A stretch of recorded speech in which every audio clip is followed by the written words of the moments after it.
Tinggalkan jilbab budaya Arab, balik ke kebaya budaya asli Nusantara. Sering kan mendengar narasi-narasi seperti itu, biasanya muncul di kayak Hari Kartini yang orang pakai kebaya dan lain-lain, hari kebaya dan lain sebagainya, teman-teman ya. Tahu nggak sih sebenarnya justru kebaya itu berasal dari Arab. Loh kok bisa jadi kebaya itu berasal dari kata kaba yang artinya pakaian ya, dari bahasa Arab, atau abaya. Itu sekarang kan masih dipakai juga itu istilah Arab, abaya itu untuk pakaian longgar itu ya. Lalu juga itu kemudian diserap dari kita, itu dari bahasa Portugis yang dari Arab juga, kabaya. Nah itu dulu waktu Portugis menaklukkan Malaka, itu banyak orang-orang di Melayu sana yang kemudian memakai baju kabaya itu ya, yang bentuknya longgar, tidak seperti sekarang yang ketat dan transparan itu gitu. Kalau pakaian Nusantara sendiri itu nggak seperti itu gitu.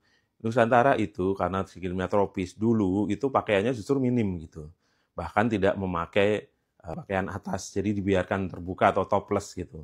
Jadi kalau mau balik ke situ, ya itu pakainya seperti itu gitu, seperti yang ada di candi-candi gitu kan. Yang seperti ada di Bali, bahkan di sampai tahun 50-an itu masih banyak yang topless seperti itu. Jadi nggak betul juga ada orang yang mengatakan kabaya itu dari bahasa Bali gitu, bukan dari bahasa Arab itu. Nggak seperti itu. Ini buktinya, bukti sejarah itu nggak bisa dibantah gitu. Lalu kalau narasinya adalah balik ke pakaian Nusantara. Ini Nusantara yang mana gitu? Nusantara ke era Sailendra itu. Seperti ini kan mencoba balik ke Majapahit dan Sailendra. Itu nggak seperti itu bajunya itu loh. Bajunya nggak seperti itu, tapi seperti yang Patung Kendendes dan lain sebagainya. Yang itu minim sekali gitu. Kalau mau balik ke situ, kalau kita masuk aja ya. Ayo coba berani nggak tuh cewek-cewek pakai pakaian begitu gitu.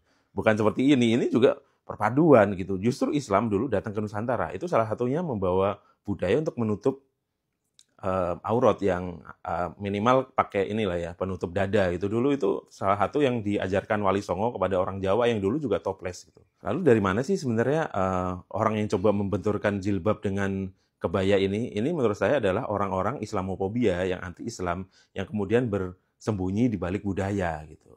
Karena sebenarnya kebaya dan ya memang asalnya dari kata Arab tadi itu ya, yang dulunya pakaian longgar. Makanya kalau kita lihat Ibu kita Kartini itu pakaiannya juga kebayanya longgar gitu, masih Islami lah ya longgar.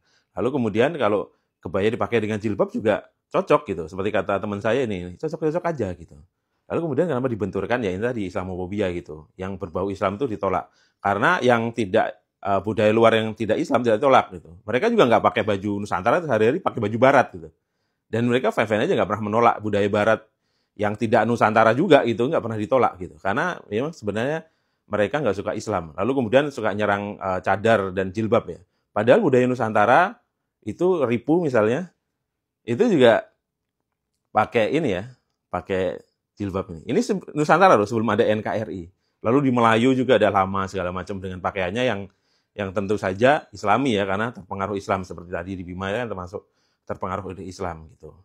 Jadi memang dan juga jilbab itu atau kerudung itu bukan budaya Arab, itu budaya Islam.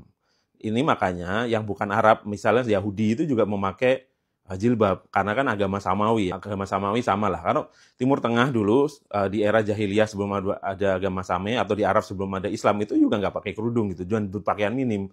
Bahkan dulu tawaf di Ka'bah pun nggak pakai baju gitu. Nah, jadi itu teman ya. Jadi hati-hati dengan narasi yang ingin justru Islamofobik ya, membenturkan Islam dengan budaya yang justru kebanyakan ahistoris tuh, suka kebentur-bentur yang tadi itu. Jangan pakai kebaya itu Arab, istilahnya aja dari Arab gitu. Nah, menurut saya sekarang terserah ya, memakai baju itu adalah pilihan seorang personal, tentu saja berdasarkan budaya dan keyakinan. Karena budaya juga terbentuk oleh salah satunya oleh keyakinan gitu. Jadi tidak perlu kita bentur-benturkan, yang penting saling menghargai dan hati-hati dengan narasi-narasi yang kelihatannya budaya, narasi budaya ternyata sebenarnya narasi pemecah belah. Seperti itu tadi.